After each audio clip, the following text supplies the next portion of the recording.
consumen? Esta cuñada de 15 años me da lo mismo, Tejena. No, eso está mal, señor. ¿Por qué va a estar mal? Ah, pero vos no tenés hija. Tengo. ¿Y te va a gustar que un señor diga por tu hija de 15 años que le puede comer?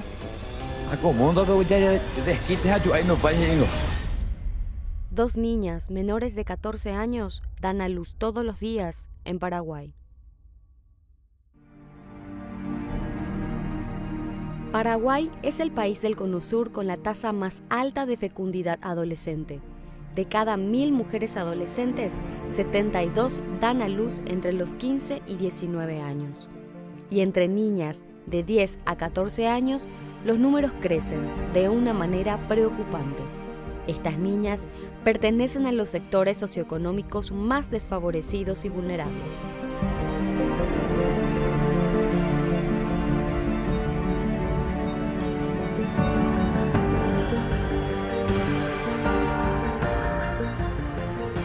Apuntar a la desnaturalización del abuso es una tarea de todos y todas. Cuando hacemos un chiste despectivo o cuando nos referimos de una forma sexual a niñas y adolescentes, estamos contribuyendo al abuso sexual. El abuso y la coacción sexual están naturalizados en nuestra cultura. Son los padres, familiares o tutores quienes autorizan las relaciones o uniones de niñas o adolescentes de 10 a 17 años de edad con hombres adultos, pese a que están tipificadas como abuso sexual en el Código de la Niñez y Adolescencia, es decir, estas uniones están prohibidas por ley. Adriane Salinas, especialista en salud sexual y reproductiva del Fondo de la Población de las Naciones Unidas, hace el seguimiento de estos casos, alertando acerca de los motivos por los cuales las niñas quedan embarazadas. ¿Por qué las adolescentes se embarazan y las niñas? Bueno, las niñas y las adolescentes se embarazan por vulneración de los derechos, a consecuencia de las inequidades, ya sea, la principal es falta de acceso a información, situaciones de abuso y de violencia. De hecho, 4 de cada 10 niñas en Paraguay estaban en pareja al momento del parto, si bien nuestra ley solamente habilita las uniones o el matrimonio a partir de los 18, ellas estaban en pareja, ¿verdad? Pero hay también una excepción en la ley que dice que también pueden casarse a los 16 si tenían permiso de los padres. A los 16, pero de las niñas que estoy hablando son menores de 15. La responsabilidad de que niñas y adolescentes en Paraguay se embaracen es una responsabilidad de todos y todas. O sea, la vulneración de los derechos está ocurriendo porque estamos fallando como país en garantizarles sus derechos. La familia tiene un rol protagónico en garantizar derechos, pero también sabemos que la mayoría de los casos de abuso sexual están ocurriendo al interior de las familias. El Estado tiene que ser garante de derechos junto a la familia y junto a toda la sociedad. En una cultura en la que se cosifica a las mujeres y niñas, es necesario entender que son los adultos los responsables de reducir los efectos de esta realidad. Mantener relaciones sexuales con una menor de entre 10 y 14 años es un crimen, aunque los padres hayan autorizado. Claudia Sanabria, directora de Género del Ministerio de Salud, recuerda que las adolescentes deben estar protegidas en sus derechos, no expuestas, aunque existan grupos que se resisten a hablar de esto. Ustedes saben que hay 2 niñas por día que se quedan embarazadas, ¿verdad? En donde hay que visibilizarlo, hay un agresor, es decir, si ellas quedan embarazadas y esto es un tipo penal en Paraguay, es decir, en Paraguay dice la ley que cuando hay una menor de 14 años que está en relación con un adulto, tenemos un crimen. No es ni siquiera un delito, es un crimen porque la pena es de más de 15 años, es decir, es un crimen. ¿Y dónde está esa persona? Por tanto, entonces hay que identificar el caso y hay que deconstruir esto que está muy naturalizado también, porque también muchas veces pasa que el mismo actor jurídico, social, el que sea, dice, no, pero hay que ver si está acompañado de la madre. Si la madre consiente, hay que ver qué hacemos. En ningún caso nosotros alentamos ese tipo de conductas, es decir, le hablamos a los profesionales y le explicamos que en todos los casos cuando hay un abuso, no importa quién haya dado ese consentimiento, es decir, si los padres están de acuerdo que la niña viva con un adulto, a nosotros no nos compete definir ni clasificar esa situación. Porque sino, la niña tiene derechos y ella tiene que estar protegida. exacto, ella tiene que estar protegida y la situación que se da es una situación que nos interpela en el sentido de proteger a esa niña. No es fácil determinar la magnitud exacta de los casos de abuso sexual, ya que muchos adolescentes dicen haber consentido tener relaciones sexuales, pero lo hacen sin tener necesariamente claro a qué están accediendo, ni las potenciales consecuencias que esto conlleva porque no recibieron educación sexual integral. Una educación sexual integral y de calidad basada en evidencia científica es fundamental y necesaria para que niñas y adolescentes se empoderen en derechos y entiendan las potenciales consecuencias. Estamos hablando de más de 630 promedio de nacimientos por año que están registrados hoy a nivel del sistema público, tanto el registro y el Ministerio de Salud Pública, con lo cual, digamos, hace que realmente que esta cifra realmente sea alarmante, y todavía más alarmante adicionalmente es que el número de embarazos adolescentes va aumentando cada vez, llegando a más del 20% del total de los nacimientos anuales. Entonces realmente estamos teniendo problemas justamente en todo lo que es la línea de prevención principalmente, y un poco para volviendo atrás, no dejar de mencionar que todos los casos de niñas madres, ¿verdad? Son productos de abuso. Se dice que el fin de la mujer es tener hijos, ¿verdad? Que una mujer no es plena si no tiene hijos, pero ¿cómo afecta a una niña adolescente ser mamá? Mira, una niña menor de 15 años, si se embaraza, tiene cuadruplicadas las posibilidades de morir durante el embarazo, el parto y el posparto. Y una adolescente de 15 a 19 tiene duplicado el riesgo en relación a una mujer de 20 años o más. Sus hijos e hijas tienen 50% más de posibilidades de morir en el primer año de vida. Además, sabemos que perpetúa el círculo de la pobreza, les expone a no poder concluir sus proyectos de vida y a no tener trabajos dignos a futuro.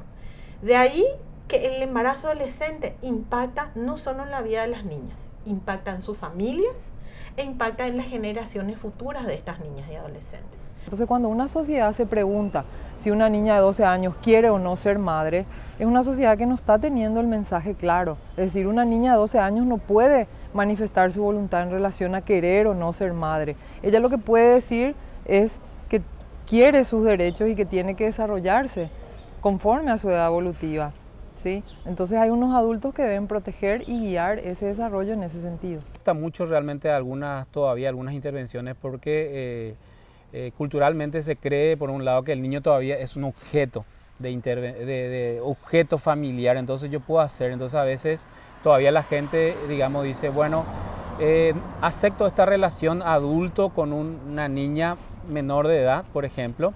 ¿Por qué? Porque ese adulto va a ser el proveedor que puede ayudar a la economía de la familia. Entonces, eso es un tema cultural también que queremos romper, ¿verdad? No es normal una relación de un adulto con una niña, no existe eso, y eso a veces culturalmente es todavía muy aceptado, ¿verdad?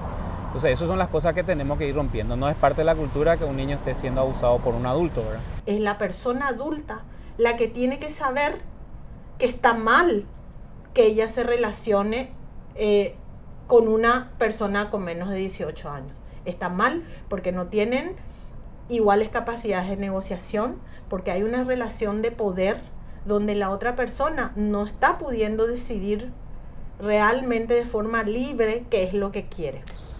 Yo creo que la resistencia histórica que se dio a este tema tiene que ver justamente con ciertos grupos más conservadores que se resisten a hablar de estos temas, sobre todo basados en el tabú que implica la sexualidad, y esto realmente es como un bastión que no sé cuándo lo vamos a conquistar, porque realmente en la vida, en lo cotidiano, los chicos están ejerciendo sus derechos, pero también las personas adultas, es decir, hay como un mundo que va pasando en paralelo y la evidencia nos dice que la gente ejerce su sexualidad y que necesita contención y que necesita información basada en derechos, y es como que estamos ignorando esa realidad. Cuando se habla a los adolescentes de educación sexual integral, el 30% decide postergar su iniciación sexual, porque con la información ellos ejercen sus derechos de manera responsable. Es imposible entender acabadamente este drama social de tener más de 630 partos anuales de niñas y adolescentes sin abordar el aspecto de la sexualidad y la necesidad de educar a los niños en el conocimiento de qué comprende su cuerpo. La psicóloga Jazmín Escobar explica detalladamente sobre los procesos que atraviesan las adolescentes e insta a que los adultos dejen de sexualizar a estas niñas en transición. ¿Cómo es lo de la sexualización precoz? Bueno, la sexuación son los procesos de sexualidad, ¿verdad? Físicos y psicológicos. Entonces, por ejemplo, el comienzo de la menstruación, tenemos niñas que empiezan con la menstruación a los 9 años, 10 años, pero los padres, las madres, de repente no tienen todavía conciencia de que nuestras niñas empiezan antes. Entonces las niñas tampoco tienen una apreciación o empoderamiento de su propio cuerpo, ni siquiera saben lo que les está pasando. Entonces tampoco tienen las medidas o las precauciones para tomar ellas la seguridad sobre su propio cuerpo. Entonces ahí empieza realmente lo que es esta exposición a la fragilidad de un cuerpo de niña, pero con la exposición a estar potencialmente embarazada. El cuerpo de un adolescente, además de atravesar los cambios hormonales de la adolescencia, no está listo para la maternidad, porque antes de los 18 años, su cuerpo y sus emociones se siguen desarrollando.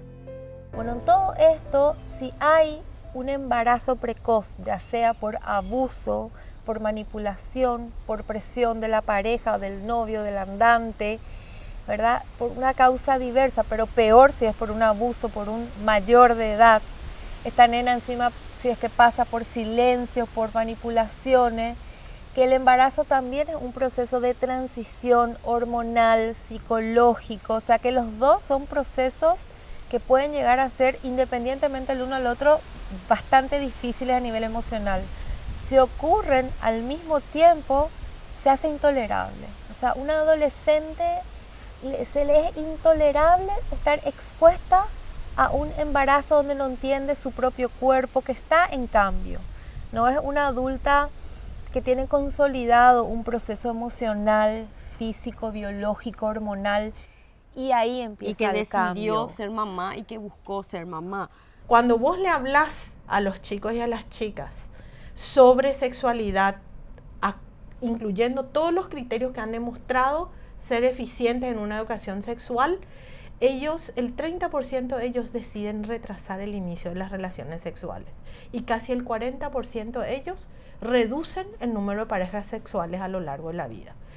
Realmente acá estamos hablando de un cuerpo biológico y estamos hablando de una mente. Por más que haya una menstruación y el cuerpo se haya embarazado, esta mente no está lista. Acá tenemos una disociación, por más que hablemos de un cuerpo integrado. Realmente una nena hasta los 18 años, hay una madurez emocional, psicológica, social, que realmente no comprende ese embarazo. Es una nena todavía que no puede parir otra nena u otro nene. ¿Por qué existen ciertos sectores sociales, ¿verdad? O no, que se resisten tanto a la introducción de la educación sexual? Yo creo que tiene que ver con muchos miedos que son infundados y con mucha desinformación, en donde hay sectores también extremos que desinforman, es decir, piensan que informar es abrir a... Es potenciar ciertas conductas. Y justamente uno de los mensajes en cuanto a educación sexual integral es que la educación sexual integral lo que hace es precisamente empoderar a la persona de su propio cuerpo y no al revés. Y está comprobado en países desarrollados donde ya se implementa hace mucho tiempo la educación sexual integral que dar este tipo de información y sobre todo de manera oportuna lo que hace es que la persona ejerza sus derechos de manera responsable y hasta retrase el inicio de las relaciones. Y hay varias experiencias. Estados Unidos inicialmente da una educación integral en sexualidad focalizada fuertemente en abstinencia. Ellos tuvieron que revisar la evidencia y se dieron cuenta de que hay que incorporar, también hablar sobre anticonceptivos, también hablar sobre prevención de VIH, todo, darle a los chicos todas las herramientas para que ellos puedan tomar mejores decisiones. Paraguay tiene el bono demográfico a su favor, una ventaja socioeconómica que no durará para siempre. Es ahora el momento de preservar y garantizar el correcto desarrollo integral de nuestros niños, niñas y adolescentes para que mañana puedan ejercer su individualidad con responsabilidad y confianza. El embarazo adolescente es el rostro de la desigualdad en Paraguay.